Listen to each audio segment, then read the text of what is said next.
de artes, agora vamos nos movimentar para a aula de educação física.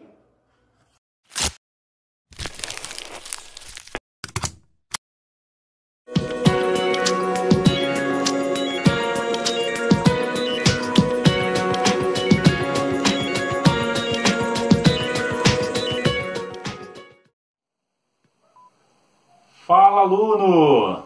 Tudo bem com você? Como tem passado esses dias? Eu desejo e espero que vocês estejam muito bem. E estamos aqui para mais uma aula de educação física com as turmas do 6º ano.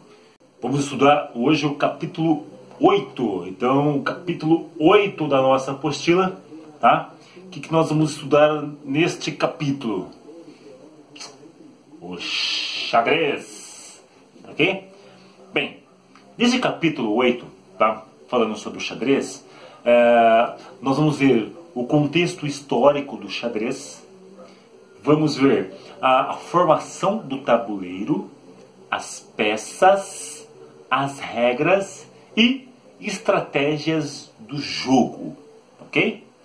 Então, fique ligado aí comigo até o final. Uou!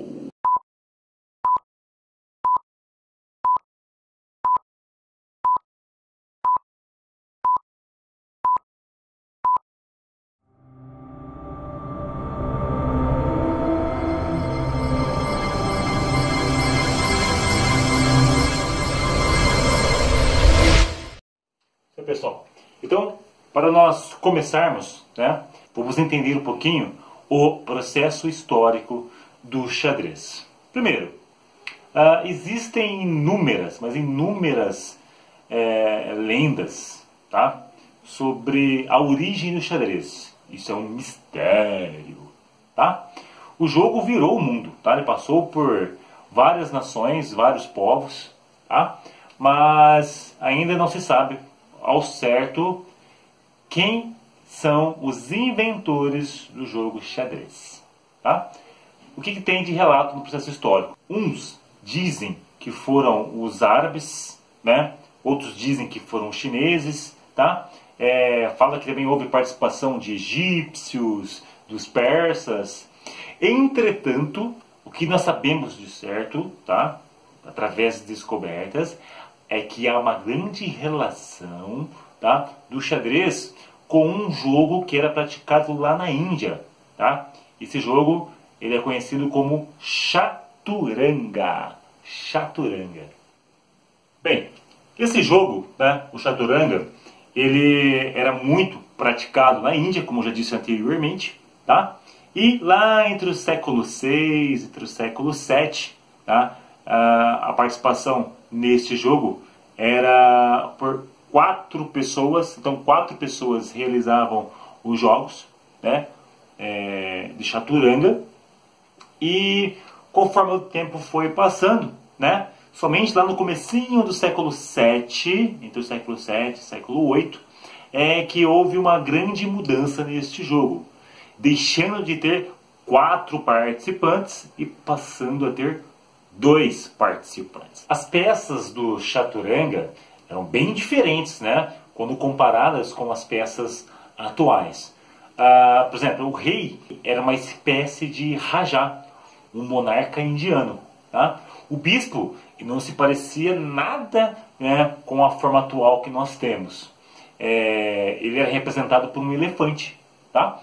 As torres que nós temos no xadrez atual, né, na época do chaturanga, eram carros de combate. E os peões, né, que nós temos no xadrez atual, eles eram parecidos com soldadinhos bem pequeninos, ó. Então o único que se manteve foi o cavalo, tá? Tem a sua forma original. A dama não existia no antigo chaturanga, e a figura da dama foi surgir tempos depois, tá? Com a chegada deste jogo nas mãos dos europeus. Aí esse jogo vai sofrer diversas modificações.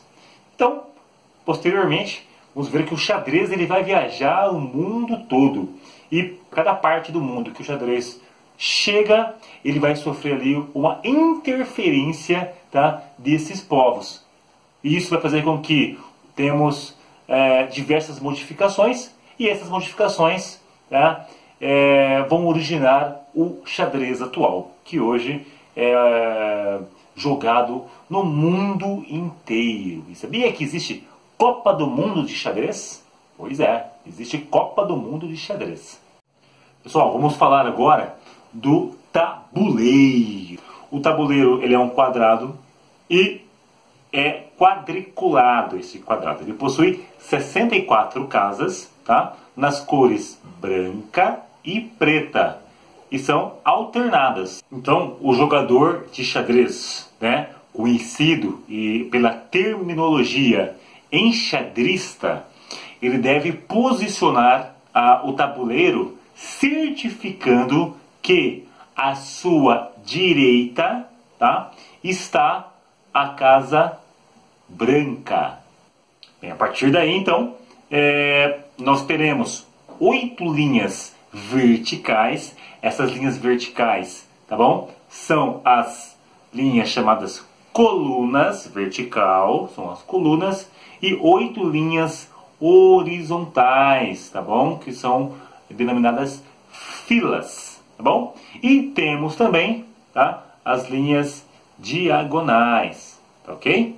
Este, então, é o nosso tabuleiro de xadrez. Vamos falar das peças do xadrez. O que é interessante ressaltar é que no jogo de xadrez é representado uma batalha entre 2 exércitos. Então, geralmente, nós temos as peças brancas e as peças pretas, tá? E este jogo representa uma batalha entre estes exércitos. As peças brancas sempre vão iniciar a partida. Os lances, eles se sucedem alternadamente. Das peças que compõem o exército, nós temos um rei, uma dama, ou também o pessoal conhece como uma rainha. Nós temos 2 torres, temos 2 cavalos, 2 bispos e temos 8 peões. Então estas são as peças de um dos jogadores. O jogador oponente também terá as mesmas peças. O que vai modificar é a cor, ok? Então, no total, os 2 exércitos, nós teremos 32 peças no total. No tabuleiro, então, a dama branca, ela ocupa a casa branca, enquanto a dama preta, ela ocupa a casa preta. E, inversamente, o rei branco, ele vai ocupar a casa preta, e o rei preto, ele ocupa a casa branca. Então, essas dicas aí são fundamentais e importantes para que você possa montar as peças corretamente no tabuleiro. Agora vamos tratar da parte mais difícil da aula, que vai ser entender como é que funciona os movimentos das peças.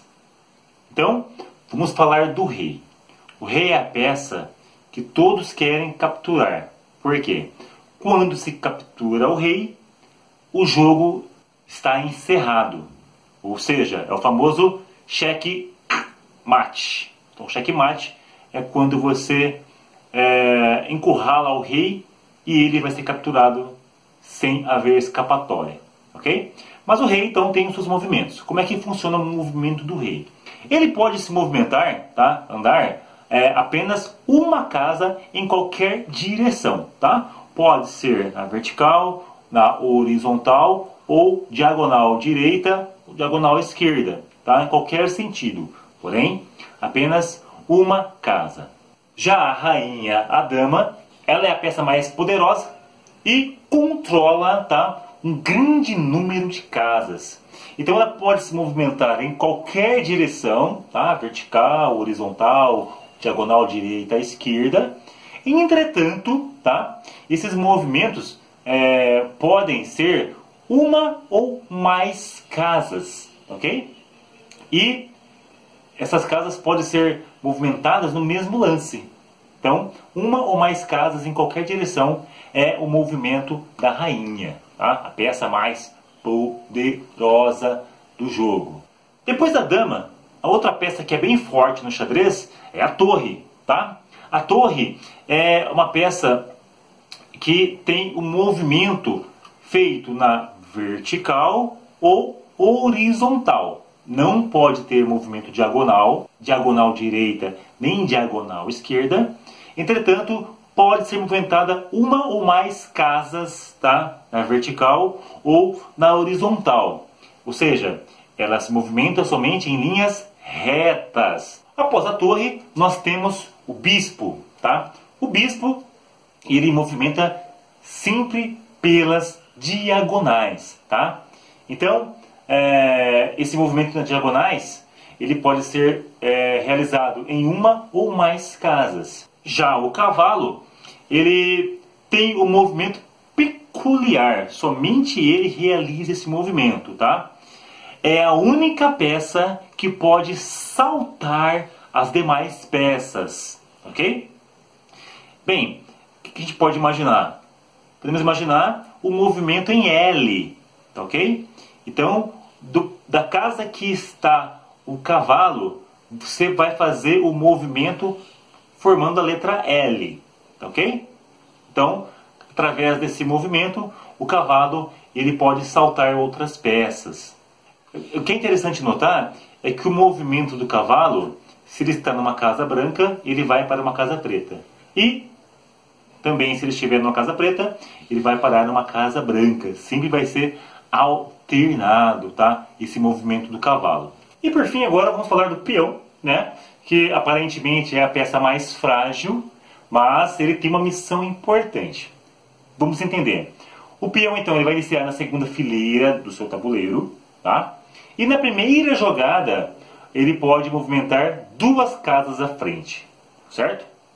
E ele tem qual missão? A missão dele, como eu disse lá anteriormente, é chegar até o fim da fileira para então ser promovido. Uma peça que foi capturada entrar no lugar dele. Essa é a promoção que ele recebe quando ele chega até este local. E por se tratar de ser peão, ele não pode recuar. O peão sempre avança, ele jamais recua. Ele é fiel até a morte. Teoricamente, existe um valor bruto para cada peça do xadrez, tá? E esse valor ele pode ser determinado da seguinte maneira: dama, 9 pontos, tá? Torre, 5 pontos. Bispo, 3 pontos. Cavalo, também 3 pontos. E peão, 1 ponto. Bem, pessoal, agora que nós entendemos como é o formato do tabuleiro, como são posicionadas as peças, chegou a hora então de entendermos como é realizado um jogo de xadrez. Bem, as peças durante a partida, elas são capturadas, tá? E ao serem capturadas, tá? Elas saem do jogo, são guardadas. E se um peão chegar até a última fileira, essa peça pode voltar ao jogo, porque o peão será promovido, ok? O que é interessante nós frisarmos também, que as peças que capturam o oponente, elas param no lugar onde estava o oponente, tá ok? Então não é igual a dama, que você passa sobre a peça. Não, vai parar, a peça ela vai parar numa determinada casa, onde estava o seu oponente, ela permanece ali, e então essa peça é capturada, ok? Bem, o peão, ele só pode capturar na diagonal imediata, tanto direita ou esquerda. Lembra que o peão, ele não pode recuar, ele só vai avançar, tá bom? Bem, como todas as batalhas, tá? Existem conceitos de ataque, de defesa, então, no xadrez, isso está sempre presente, tá? Esses conceitos de defesa e ataque. Não é sempre capturar que quer dizer que você vai ganhar o jogo. Lembra que usa-se muito raciocínio lógico, tá? Esse jogo ele trabalha muito com a mente. Então, existem ali várias técnicas de jogadas muito interessantes que são realizadas e são técnicas de ataque e também de defesa. Bem, durante uma partida os jogadores eles criam várias jogadas, né? E essas jogadas são determinadas jogadas de ataque e defesa. Bem, essas jogadas de ataque nós entendemos de que forma? Quando você ameaça atacar uma peça adversária. Então isso é um ataque, ok? O que é o cheque? O pessoal está jogando xadrez, você já ouviu falar cheque? Assinar um cheque de R$1 milhão? Nada a ver com isso, tá? Quando você diz cheque para o seu oponente, tá? Essa palavra cheque quer dizer que o rei adversário está em perigo e obrigatoriamente o seu adversário deverá tirar o rei deste perigo, né? E o rei ele não pode permanecer em xeque, então tem que ser realizado um movimento, uma jogada, para que o rei fique fora do xeque, fique fora de perigo, tá? Agora, quando você fala xeque-mate, então quer dizer que o rei não tem escapatória, aí é o fim do jogo, ok? Existem três recursos de defesa para proteger o rei, tá, de um xeque. Então, primeiro é fuga, o segundo é cobertura e o terceiro recurso, tá, é captura da peça agressora. Então são os três recursos que são utilizados para proteger o rei de um xeque.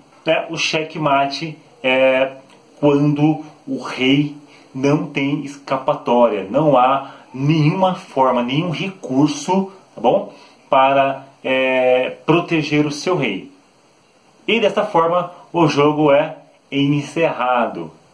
Obviamente, vence quem captura o rei. Vou deixar um vídeo aí para vocês verem um pouquinho como que é realizado o jogo, tá? E chegamos ao fim desta aula. Se você tem um tabuleiro na sua casa e tem peças de xadrez, tá bom? Vamos lá. Vamos realizar um pouquinho de jogo de xadrez. Pesquise um pouquinho. Chame seu pai, sua mãe, seu tio, sua tia, tá bom? Seus irmãos, seu primo, que mora com você aí na sua casa, para jogar com vocês. Ah, não tem jogo de xadrez? Confecciona um. Olha só, vou mostrar para vocês algumas confecções dos meus alunos lá na escola Sada Salomão Osri. Veja só que bacana. Então tá aí, pessoal, ó. Foi confeccionado com materiais recicláveis. Então fiz o tabuleiro para fazer com madeira, pintar ou até mesmo papelão, tá? E as peças foram feitas com papelão, tá?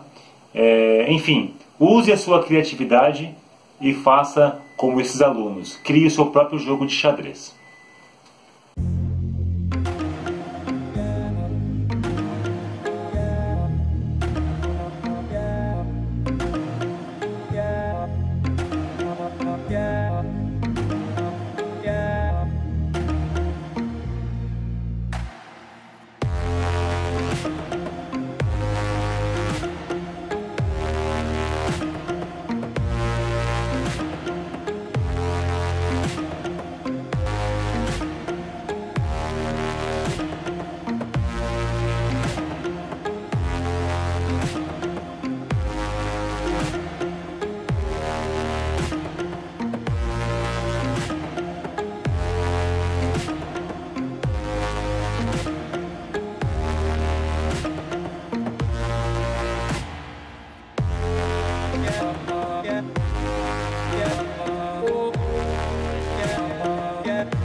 That impressive, and oh no, Rook C1 is a threat. Rook C1 now on the board. F7 about to be played by Gary. Necessary move. It deflects the king, and ignoring it.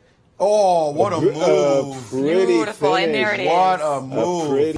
E aí, pessoal, gostaram da aula? Espero que sim, ok? E nós encerramos aqui hoje a aula falando sobre xadrez. Então, Um beijo no seu coração. Deus abençoe você, a sua casa, e que você tenha muita paz, muita saúde, e desejo do fundo do meu coração que em breve possamos estar juntos novamente, ok? Beijão do professor Edmilson e até a próxima. Valeu, pessoal. Tchau.